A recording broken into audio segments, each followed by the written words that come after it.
sitting just where you feel joy, peace, and happy to be here, to share our energies with one another. Let us recognize that we are alive in this very present moment. The sound of the bell is a beautiful voice calling us to come back to this present moment. The moment of joy, peace, happy.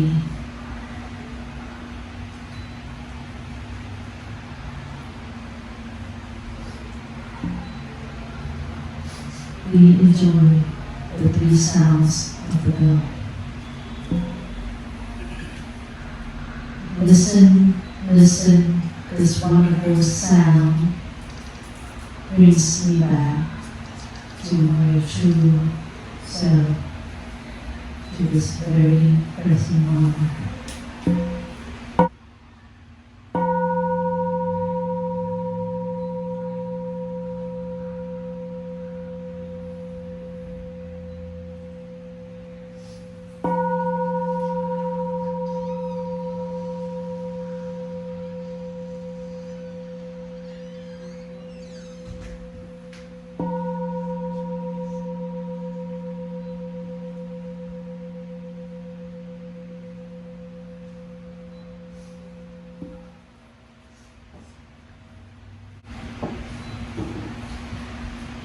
Dear friends, today is Friday, July 26, 2024.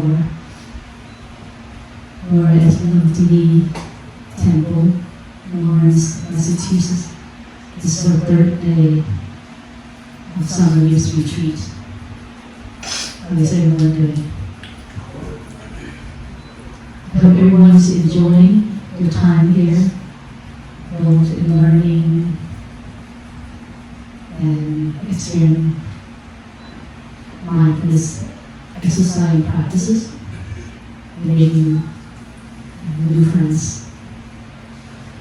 According to the registration, there are 95 of you in this retreat, and about 40 adults, both monastic and lays.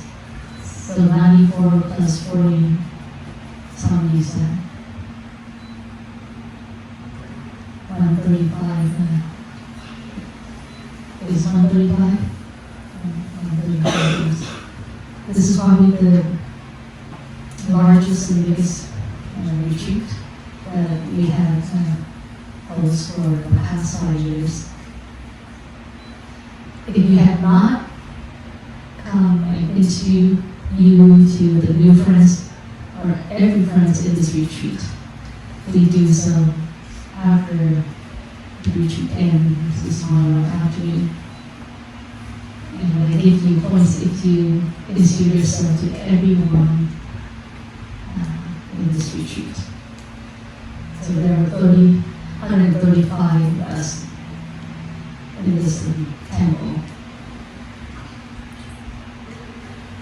One of my favorite practices in a Buddhist tradition is when I come to everyone offering a lotus bud to everyone that I meet.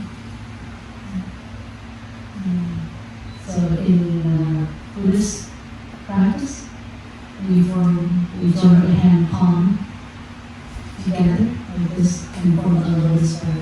If you look closely, you see it's a lotus bud. And we bow to each other. And we recite silently say, a lotus for you, a Buddha to be. This is a very beautiful practice. When you come and you introduce yourself, or just simply offering a lotus flower bud, your practice practicing compassion, kindness, respect, love. We bow to each other, we offer lotus buds to each other because we recognize that in each and every one of us has a Buddha nature. The nature of great love, great understanding, compassion, loving kindness, care. And this person that we bow to has capacity to become the Buddha in the future. We will 45 you so 46 of us might become enlightened in the future. So it's always best to show respect and love, compassion. Just when we meet someone, when we greet someone. It's a very beautiful practice. But we don't just do like a machine, like a robot, but we do it wholeheartedly because we put it in our heart. Because we offer that, we offer the lotus flower to that person that we are looking at. The eye contact is very important. When you look at someone, that person that you are there for him or her. And that's also a way that you can connect the energies, the positive energy, the joy energy you have at very present moment. And so offering a lotus flower to the monastic, to friends, to parents, to stranger, is a way for you to share your love, your understanding, and caring to that person that you offer. So don't miss the opportunity when you have the chance to do so. And I see now that the tradition bring your hand during the palms, during the palms together and offering the lotus bud. It's very common now. Even on the stage, you see sometimes the actors or a politician, they do join the palm and express their greeting and respect. And not only that, when you bring your hands palms together, you bring your mind and body to be present at this very moment. It is very important that we bring our mind and body in the present moment. That's why we practice mindfulness. Mindfulness is to help us to be present in the moment with the body, the mind. Because when you are present at the moment, you're aware of your body, you're aware of your feeling, you're aware of your thoughts, you're aware of what you are in contact with the eyes, the ear, the nose, the mouth, the body, the mind. And so, when you're aware of what you're doing, you create that result, a better product. You receive the highest achievement that you want to. For example, when you study, when you read a book, if you bring your whole attention to what you're reading, you memorize almost everything you read. It's not because you have good memory, it's because having a good memory is also important, but it's not necessary. If you feel that you don't have good memory, you just need to bring your full attention to your body and mind, and you can recognize that passage of what you had read earlier. But let's say you have a great memory, but you don't bring your mind and body to attend that moment to read, then you'll remember after reading. That's because your mind and body is a heart, it's not one. But in our Buddhist tradition, we join our hand palm together, not just to breathe, like I say, to show respect and gratitude for that person present in front of you. And to offer a lotus flower bud to that person, we offer joy and love. That person can feel the sense of your kindness, your in return, they feel joy and happy. Try it. If you see someone who's not happy, you just come and offer a lotus flower and sit by him or her and talk and listen to her. You will transform the suffering and pain that person is going through at that very moment. So you have healed one person that day. In the highest teaching of the Buddha, or ultimate teaching of the Buddha, is you don't dislike anyone. Everyone is our friends. You don't have enemies. You don't have anyone to dislike. Because the Buddha's clearly saying that everyone has a Buddha nature. Even the person you think is or is mean, but he should also have a Buddha nature. There's just no one help them to cultivate that, to bring that in them, to help them to manifest a wonderful seed that is embedded in their consciousness, their soul consciousness. And you might be the one to help that person.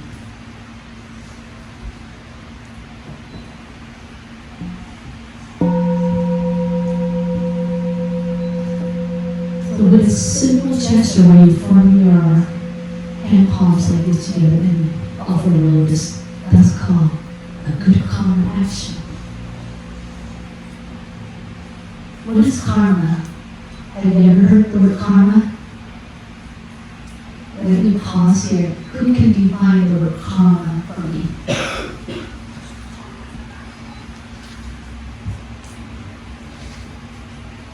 Karma is considered an action of the body, the mind, and the speech. If you speak kind, if you think it's positive, if your actions is loving kindness, then that's called good karma.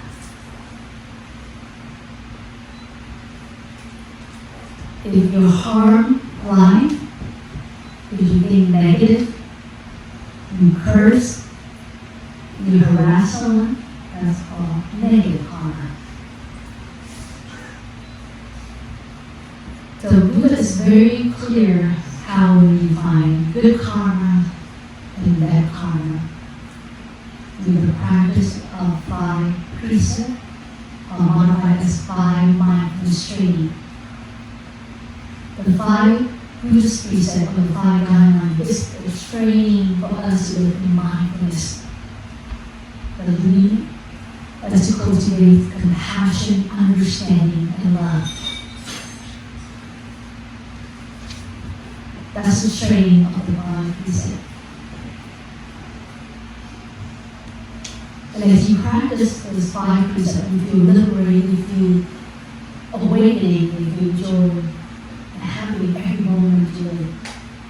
You don't feel any regret or remorse to your action. That's why you eat. You enjoy eating, you enjoy sleeping, you enjoy life. Because you have nothing to regret, because you're going to fully abide by these 5 guidelines, 5 training. So let's identify clearly how we can cultivate, practice in good karma of the body. In order for us to earn a merit for a good body action, karma, our body protects life. We protect life and respect all life. If you protect life and respect all life, and not to harm or kill any living beings, that's the first body karma, which is good karma. If you practice generosity and giving, materials, financial, labor, sit and you talk to someone to share your wonderful practice that you learned from Buddhism or from your own experience. That's called giving Dharma. And you have someone who have fear and obstacles in life, and you help that person to break that obstacles and fear. That's considered good body karma. If you protect the happiness of yourself and protect the happiness of others, that's considered a good body karma. So let's take this moment to reflect. How much have you done in the good body action karma? Like coming here at the retreat, I assume every one of you have earned all the merit. Because you live in a peaceful, training, surrounded all the wonderful energies. So therefore, there's no way that make you break any of the precepts, especially for the body karma. So that's the three ways that we can practice to keep good karma action for our body. What about the speech? The speech action karma. So you practice speaking truthfully, honestly, harmoniously, loving kindness, and that's means you practice good karma of speech action. So how many of you here have you speak confidently, love, confident, kindness, honest, and truthfully to your friend in this retreat in school? So if you follow that guideline, that's considered good speech karma action. Now for the mind is hard for others to see, right? But only you know what you think in here. But if you practice meditation deeply, you can understand what that person is thinking. Like if I look at some of you right now, I can tell you're really tired and you want to get out this way and go play basketball. Or do something. So you have to have this psychic power to read someone's mind. You just need to be mindfulness and look straight into that person's eyes and face. And at least 30 to 70, 80% you can read that person's mind. So it's not hard. So for the mind to have a good karma action of the mind, we have to think positive. We have to think compassion, free from your mind from discrimination and prejudice.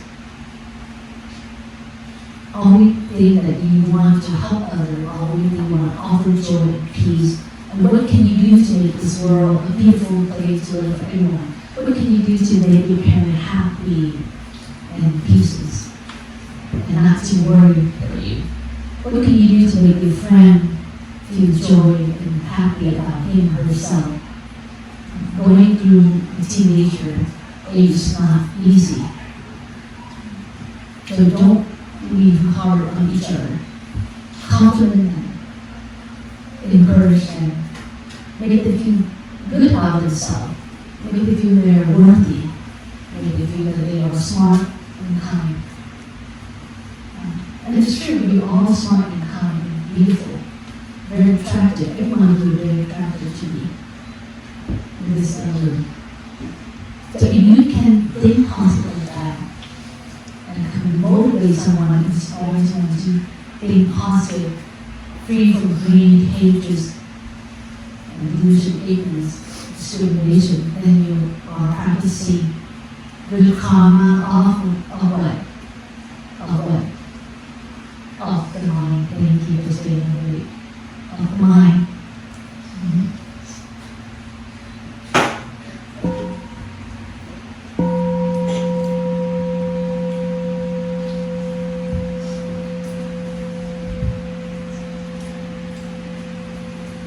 However, if you practice or live a life where that you harm other beings, like go fishing, hunting, and killing bugs and insects, that's when you have bad karma of the body. How many of you here go fishing? Only once. So it's time to not to fish, and to go fishing anymore. Because every life wants to live, right? You don't want to hurt any life. Some people don't know, but I don't kill fish, I just go fishing. Then after that, I feed the fish. No, when the fish hook into your hook, what happened? It hurt. Yeah, so it hurt, right? So if you free that fish, you still harm the fish. You just harm the fish. Hey, how do you go hunting? That's it, go hunting. How do you kill insects and bugs? Like, you really want to kill it. Another practice, as a Buddhist, as a compassionate person, and you should not kill any insects. So how do we deal with ants and cockroaches in our house, in our yard? As a compassionate person, we respect the benefit of all life. Let's say in your house you have ants and cockroaches, but before you spray and kill these insects, you ask them to leave. You give them notice. You tell them in a week or in a month that you use this chemical, this pesticides to harm and to kill the ants or cockroaches. So, for example, there's a cockroach in your house, so you tell, dear cockroaches, you speak with wholeheartedly that you don't want to kill any of the cockroaches in your house. Please leave my home. In a week, in a month, I will spray this chemical. And once this chemical is sprayed, you will all die. So please leave. I don't want to leave in action, but for my health, for my family health, I have to do so. And when you say that wholeheartedly, that you want to keep, certainly your mind come up. Maybe I should keep it clean. If I keep my house clean, if I put all the food in the refrigerator, no food on the counter, there will be no cockroaches falling out at night. So you have the compassion, you have this insight, and you want to use an action that you want to harm life. And let's say, if it's come, then you know that you spray slowly. And in our practice, there's called liberation mantra. We chant that liberation mantra before we spray. We notice when I share this practice to a Western or to an Asian people, they practice, and they don't have to do it.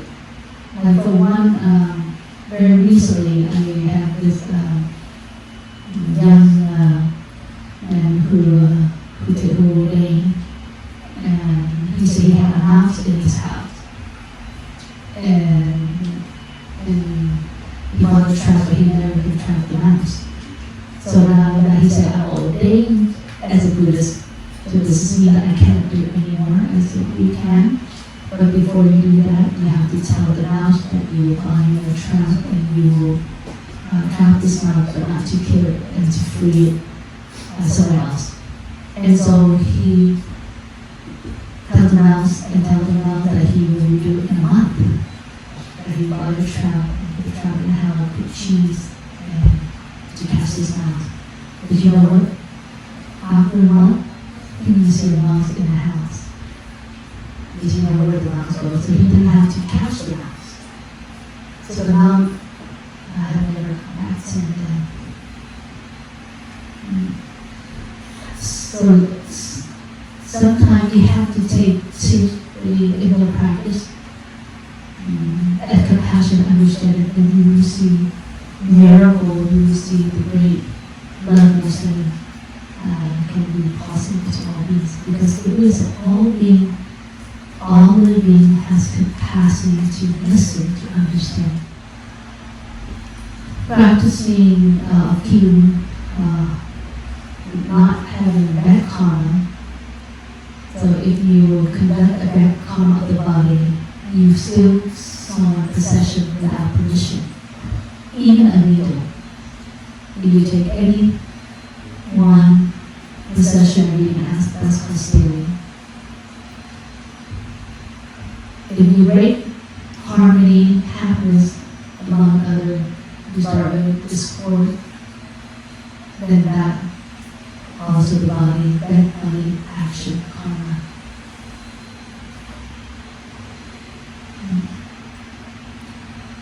For the speech, if you speak that you bad speech, karma, if you not tell the truth, your word is trying to harm others, you're embellishing and exaggerating, or make more traumatized, making people feel hurt and feel sad.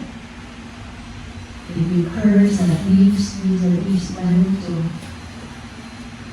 hurt other people's feelings, that's called bad speech karma. Or the negative karma, or thinking or bad karma in your thought, in thinking, when you think negative, when you think hopeless, when you think in a way that you want to harm someone, take revenge, hurt someone, that's called negative karma. Your mind filled with greed, hatred, violence, ignorance, illusion. That's a negative thinking and karma action.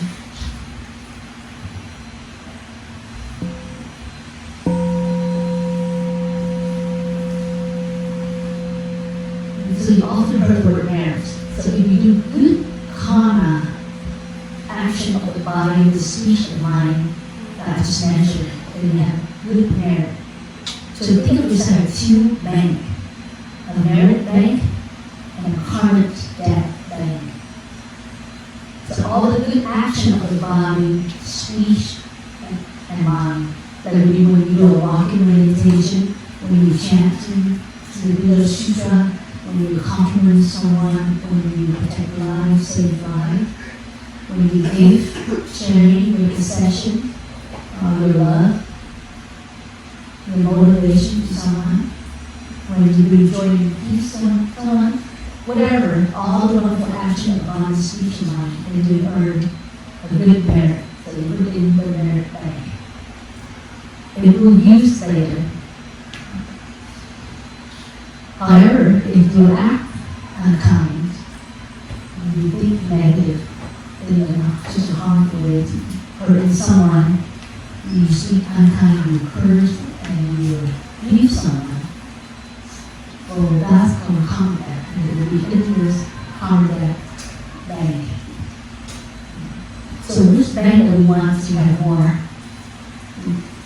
The merit bank, right? We want to have more point in the merit bank. Whose bank do we have less points? The negative, the combat bank, right?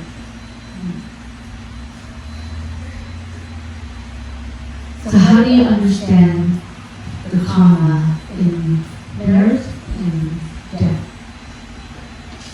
It's very easy.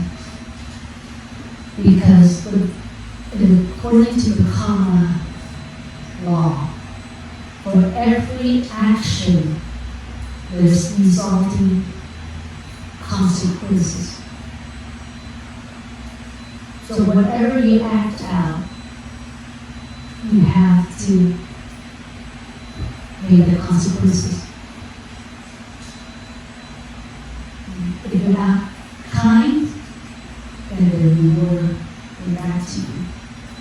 But if you've got unkindness, there is consequences you have to pay. And this is very scientific. What is the third moon motion law said? Who is good in physics? Isaac Newton, third law. Remember, for every action, there is equal and opposite reaction. Right? So Newton's state law says that. Newton's law say that? When you put two forces coming together like this, it's certain that it go equal and opposite direction, right? Reaction, right? Equal and opposite reaction. Until there's another force come in and break that otherwise. So this is not hard to understand. Let's take Camden for example, and he come and slap one of you. Let's say he slapped John. And what did John do? Slap him back. But let's say Franklin come and compliment to Nana, whatever you enjoy, and slap him back. That's reaction. Do you see that? So in the law of karma say that what you sow is what you reap, and what you create is what you get. This is it because that person's like that because you're like that. If you're kind and generous to that other person, please will be kind and generous to you back.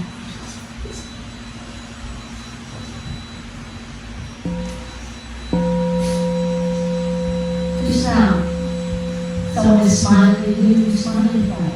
Someone joked at you, you joke back. That's the reaction. So the common law is very clear, very straightforward. And so you ask yourself, when I see some people are not kind, why did he still earn respect and people still love him? Have you ever met someone like that? He's very mean and unkind, but yet everyone will attract everyone, both boys and girls. You ask yourself, why is that? Have you met someone like that? Or you met someone that she's very sweet and kind and attractive, but no one will come and make friends with her, or afraid to make friends with her. Have you met someone like that? Yeah. Some of you have not yet met two kind of people like that in your life. That's because the law of karma also says that there's three kind of restitution. The first kind of restitution called the present restitution. The second kind of restitution called future restitution. And the third kind of restitution called the next life restitution. So I mentioned about the two banks that each of us have, right? The merit bank and the common bank. So the restitution, the present restitution say that every action of the body, speech, and mind that you carry out can immediately affect in the present moment, in the present life. This is the present life. So let's do an example, but not to demonstrate. So let's say you slap someone that person was laughing at. That's called present restitution.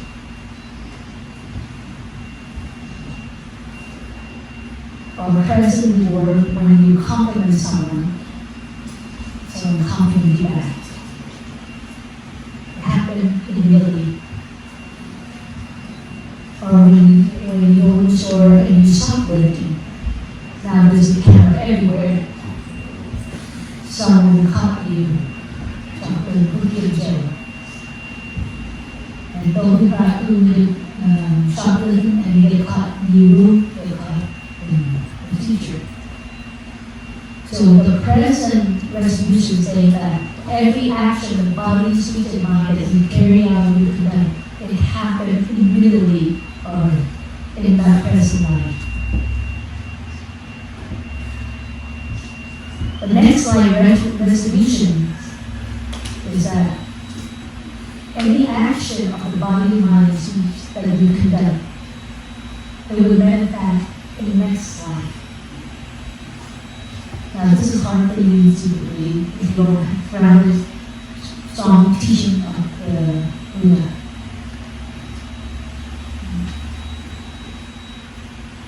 So if you, let's say, you steal someone's possession, not too much, maybe $5 each day or each month, and you get away, rest of your life.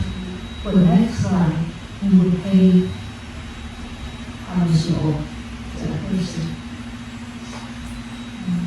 So that's why you say, why suddenly people come and give you money, or you always compliment you, or always caring and giving you. That means that person owed you. That's on each side. Like for example, as an abbot in my monastery, and we live in a very small Buddhist community. We probably have less than 200 people in this kind of city town. And most of them are Catholic and Christian. The Buddhists are probably 10 or 20% at home. Like when I wanted to carry a project, I came to a Buddhist restaurant session and I prayed. And suddenly this lady come and give me the donate 3,000 of the projects. How do you explain that? She didn't know me, I didn't know her. So either she owed me in my previous life, now it's time to pay back because I asked for the benefit. This is only because I'm doing the projects for all, benefit for all needs myself. Or because I earned good merit in the previous life, so the great being hear my call or my request to send someone to. Or just like in this monastery, this temple, same thing. The abbot here and the Venerable Sangha here had practiced very well and had a lot of good merit. That's why they build this big hall with someone helping them to build without having to pay the monies for the order. If that building, that meditation hall was built, I would say at least $5 million. They are so expensive nowadays. But the abbot here and the master service will only pay the material way. So this one man constructor, he paid his worker to the big hall of the temple. The next year we have this big hall, over 9,000 square feet. The top floor, the second floor, and the basement. And we donate by this one family. Can you believe it? That's called merit. The abbot, pastor here, and the monastery, they earn a good merit from the priest's life. Or those people that owe the money now they come and do. So that, on the next slide, restitution. So your reward, your good action and your bad action, you will have to pay the consequences when you receive the reward in the next life. And what about the future life resolution? Many life. Whatever the action you carry, the speech, the mind, the body, you will either this present life, or the future, or maybe life later. No one escaped their karma. Yeah, no one. Not even the Buddha. All great beings, when they reach enlightenment, when they want to reach enlightenment, and the last life to reach enlightenment, they have to free all the affliction, all the karma debt. You remember the story of Lumbini? That? Mugana, one of the great Buddha disciples. Once in his life, he was a fisherman. So he caught a lot of his life and harm. And so after that fisherman life, he decided to remain as a monk. And for many lives, he practiced tremendously to transform his bad karma as a fisherman. And so his last life, he met the Buddha, the second Buddha, helped him, guide him in the right path, a leading path. So he knows this is his last life to listen to enlightenment. But he had a psychic power. He knows that in order for him to free, to reach enlightenment, he had to pay all his karma debt. So one day he was walking for almonds. He passed in this forest. And up and down, he saw there were men ready to kill him, to ambush him. So they were ready to push this stone down, big stone down. If he crossed by that road, he would die immediately. He can escape his life from getting killed, just walk away from the path. But he knows that in order for him to reach enlightenment, he had to go through that road and let the stone roll down and kill him so that he can resolve his karma debt. Because one of his life, he killed so many in his body, many fish. So he passed by the stone rolling down and kill him. So see, even in life, they have to pay their karma debt. So, practice, observe in righteousness, in kindness, compassion, and understanding that in your action of speaking, thinking, and speech.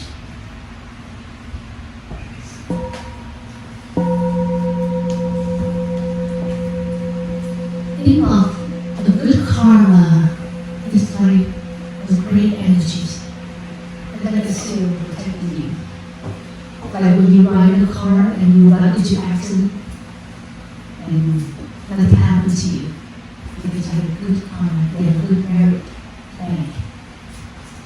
And so you continue to do more good so that you feel back in the bank.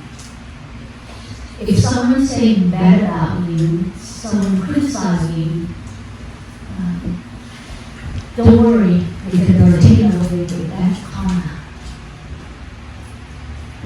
Where that person not only take away bad karma, but he also gain another bad karma. So that's probably two bad karma. One that he had harmed that person, and one that he exercised unmindful of his speech or action or thinking. Right? So when you have good karma, you have good energies protecting you. Whether you, anytime you get an accident, you feel someone protecting you. But if you don't have good karma, your karma energy is very negative, dark, supports you. When there's accident, even a light accident, like say that you fall down just about 5 feet only, and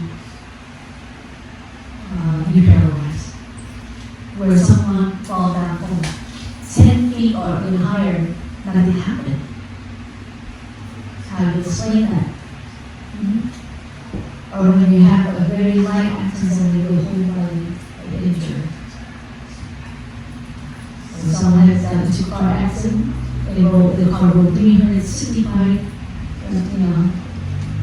degree, and they walk out of the car, nothing happened.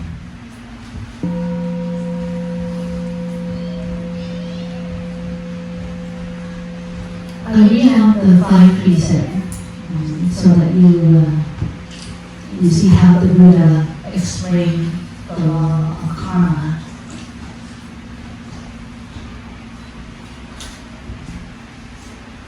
The first precept, or the first mindfulness training, is not to kill, but to reference all life. So not to kill means not to self-harm, as well as not to harm any beings, not to let others kill, not to support any act of killing in the world. This included in thoughts as well as deed. Instead, one should embrace having a profound reverence for all life. If you observe and practice the first precept, the Buddha said you will have healthy and beautiful physical form and increase your lifespan. So if you look, people compliment you, you're attractive, you're beautiful, that's when you have practiced the first precept, reference to all life, and you have a good health.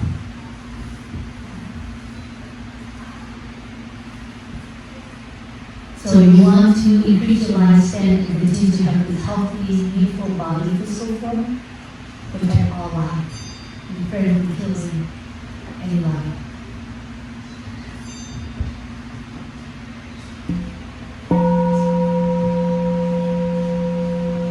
The second precept, the second mindfulness training, is not to steal, but to practice giving and sharing.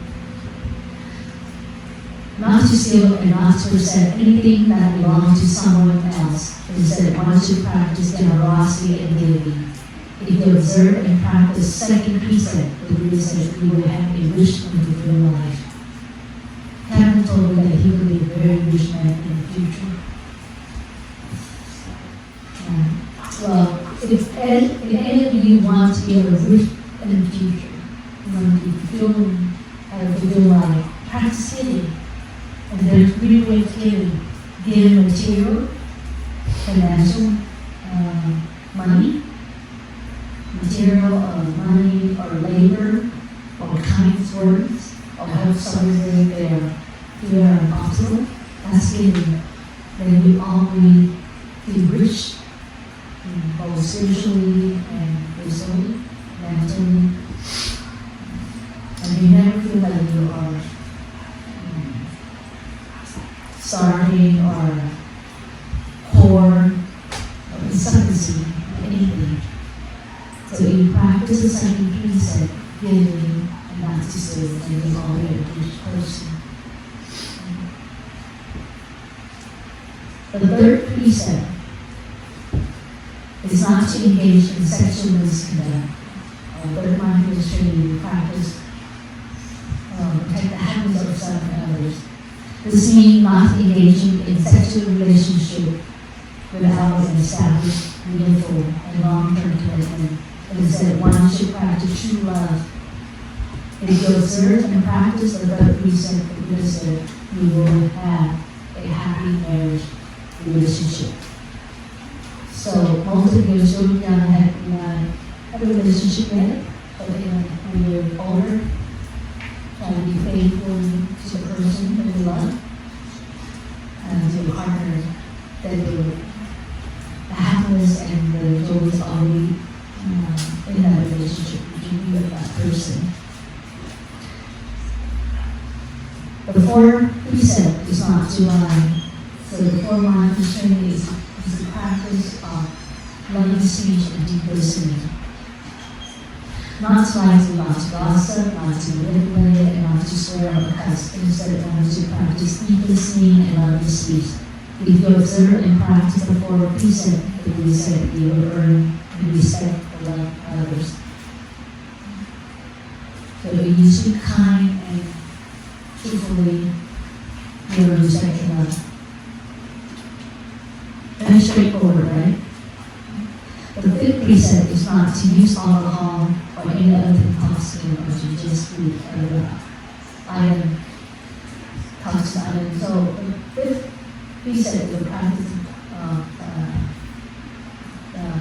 fifth meditation is practice for healing, truly for the body and mind healing, pursuing the healthy diet.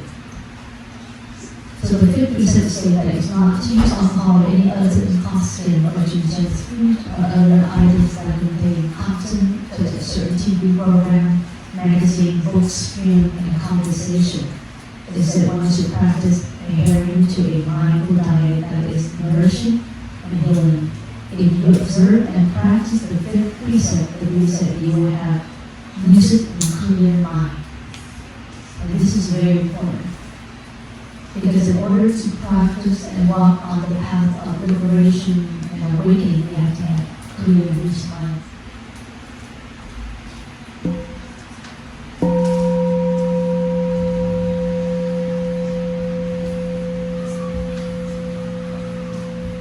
So in practice, to help us cultivate good karma and to transform our bad karma in body, speech, and mind, we practice living mindfulness life. We practice when we want to say something, make sure it's coming out of our mouth kind and loving words. When we think something that's negative, that makes us feel hopeless, take a moment, pause, and meditate. Come back to breathing, to clear that negative thoughts, to see that you are very worthy, you are very beautiful, you are very smart, you are capable of many things. This time needs good action, effort, and diligence, and you can accomplish. So take a moment and pause and breathe and come back to yourself. When any positive idea or feeling that you feel disturbed, you feel negative, you feel hurt, you feel you can't control yourself, pause and just come back to your breathing. And you slowly see it transforming through your mindful breathing.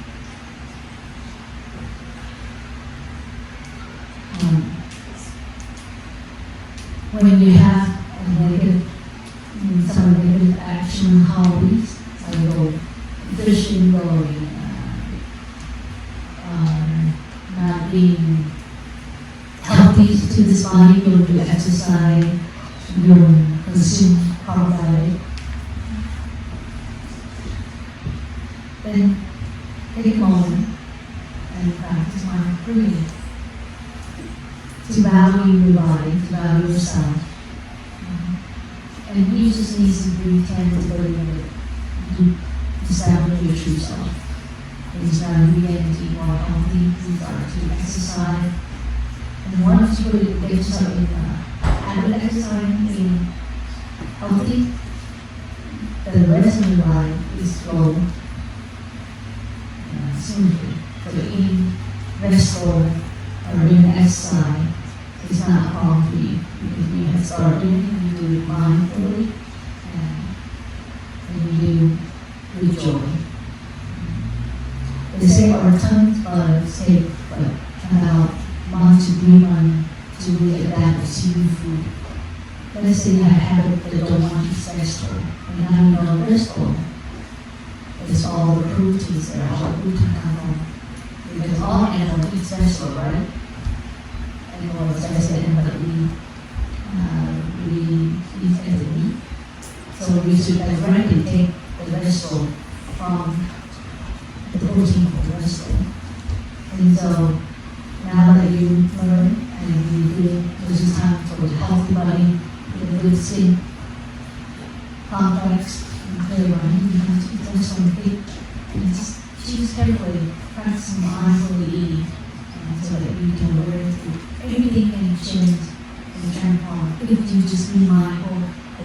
patient and allow yourself to do it.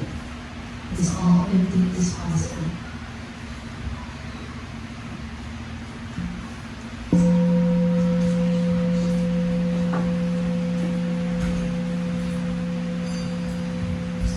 So the practice of mindfulness, a practice of meditation, a practice of coming back to yourself every moment, to recognize your body, recognize your feeling, recognize the object of mind that you are looking at, or seeing, or hearing, or touching, or tasting,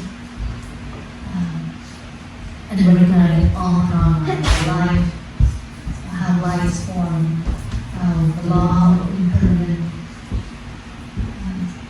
work, the law of karma, has a good teaching to comfort all that. Every day, you are purifying your body, purifying your speech, and purifying your mind.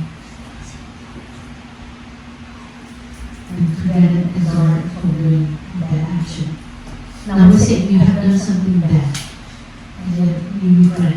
One of the practices I like is prostration to earth. This is the way that you can practice to resolve your affliction and your karma.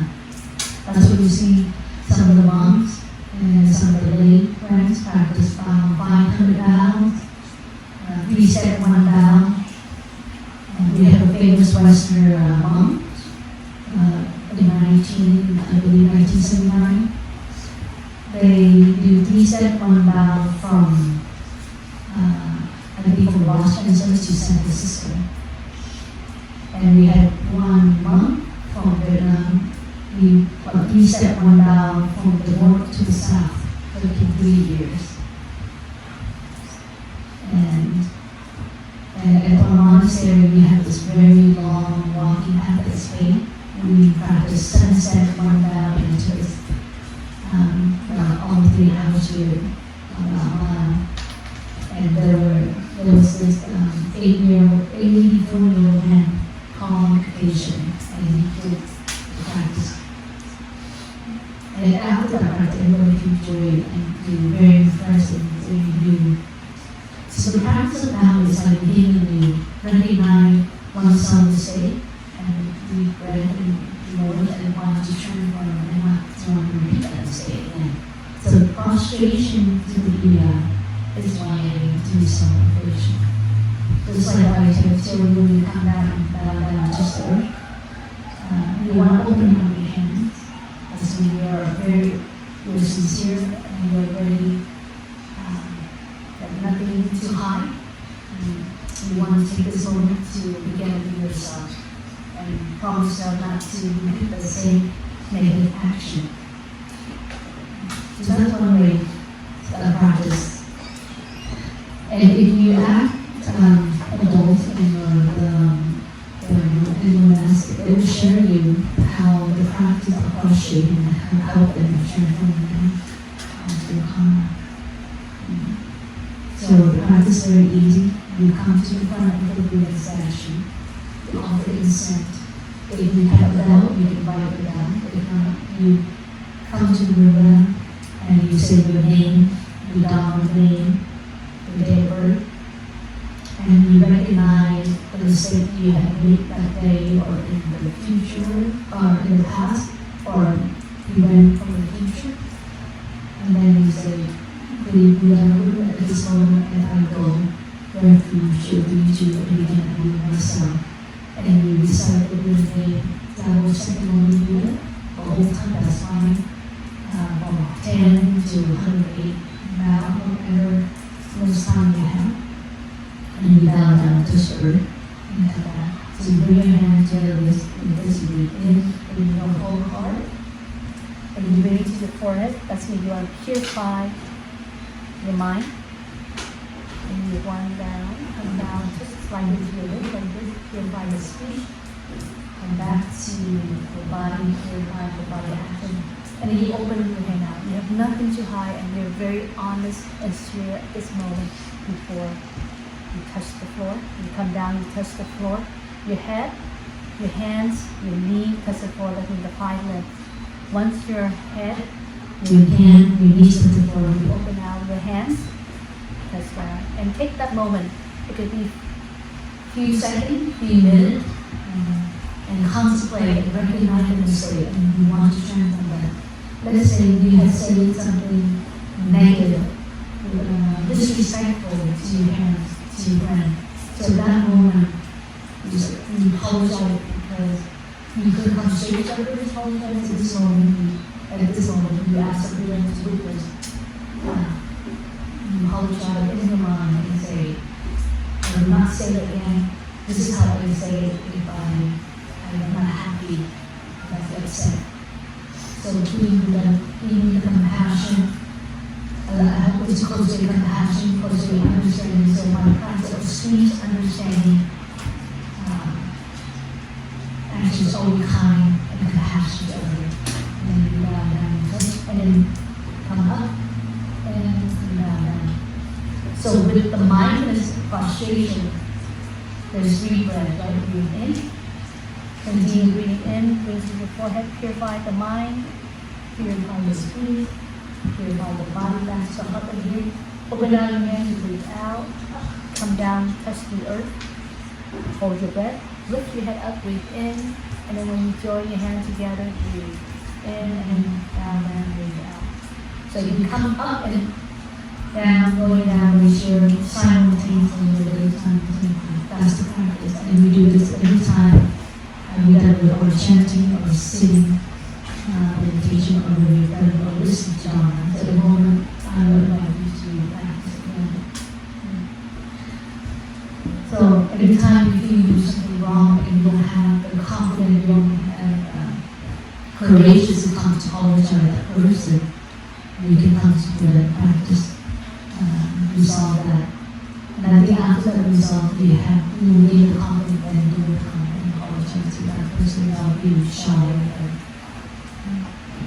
or any feeling that you're holding.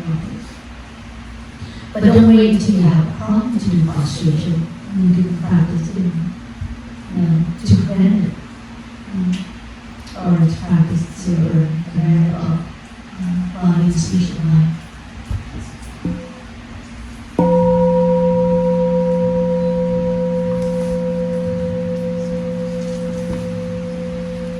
So, in conclusion,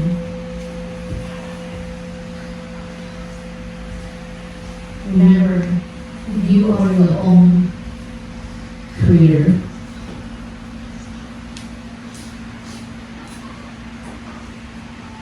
Your action of body, or speech, or mind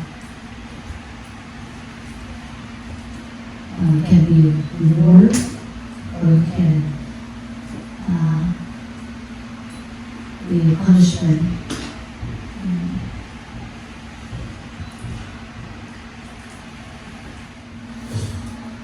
And so you have to be responsible for that. So all your action, body, speech, mind, you have to hold accountability. And you will have to pay the consequences if you commit wrong action. And if you have done something kind, generosity, remember, even nobody looking at you, or you know that you're doing it, but there's always reward in your life, this present life, or the next life, or the future life. So your merit is always in the bank. You never lose any good action that you carry out in body, speech, and mind. It is always in the merit bank. No one can take that out except you. You by that of your combat bank. All the bad action, all the wrongdoing in speech, mind, thinking, it will be in your combat bank. In other words, in your restitution bank. And you have to pay this life, next life, or any life in the future. So I hope my lecture this morning helped you understand more about karma and motivate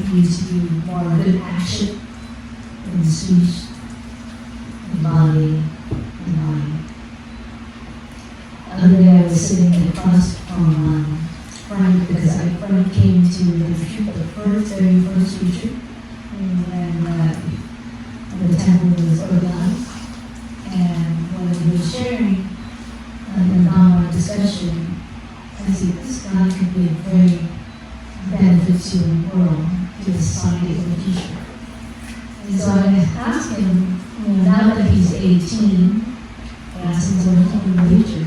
His next year, while he was in first year college, he majored in politics, economic, and philosophy. Isn't that great? My foresee, if he can keep practicing Dharma like this, live in wholesome body, practice mindfulness exercise, I can see a future president in this country. But that's not hard to see. Unless Frank changes his direction. But if he keeps practicing, really looking at what he's doing, definitely be benefit to society. And I hope everyone will have that potential and that positive thinking. Which is way that you can live a better life and benefit to this world, to society.